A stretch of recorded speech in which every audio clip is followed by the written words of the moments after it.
Matthew chapter 18, verse 23. This is Jesus telling a parable about an unforgiving servant.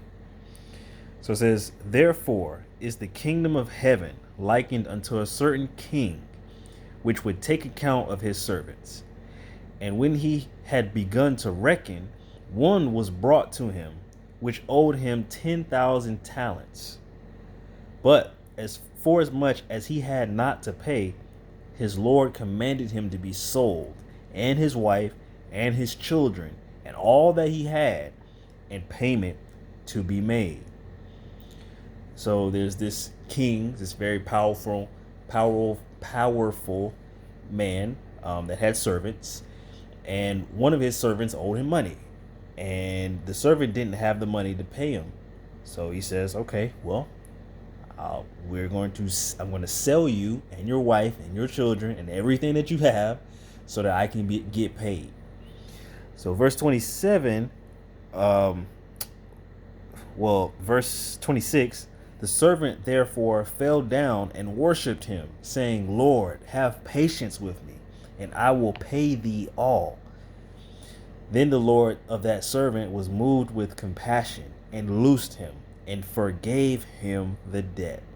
Isn't that nice of him? He ain't had to do that. So the king had compassion. He says, "Okay, I'll forgive the debt." That must, and I imagine that must have been a lot of debt. If he needs to sell you, your wife, your children, plural, and everything that you have all together to pay off your debt, this man must have owed this king a considerable amount. So how gracious was that king to forgive such a debt? But look what he gonna do in the next verse. But verse 28, "But the same servant went out and found one of his fellow servants, which owed him 100 pence. And he laid hands on him and took him by the throat, saying, Pay me that thou owest. And his fellow servant fell down at his feet and besought him, saying, Have patience with me, and I will pay thee all. And he would not, but went and cast him into prison till he should pay the debt. So when his fellow servants saw what was done, they were very sorry, and came and told unto the Lord all that was done. Then his Lord, after that he had called him, said unto him, O thou wicked servant, I forgave thee all that debt, because thou desiredst me. Shouldest not thou also have had compassion on thy fellow servant, even as I had pity on thee? And his Lord was wroth, and delivered him to the tormentors, till he shall pay all the debt that was due unto him. So likewise shall my heavenly Father do also unto you, if ye from your hearts forgive not every one of his brothers their trespasses." So that's a story people probably heard a million times. Like, this servant had a whole lot of debt to his master. The master forgives the debt. The servant should be grateful. But he goes and finds somebody that owes him money and is very harsh towards him and doesn't forgive the debt. Took him by the throat, they said, and demanded payment.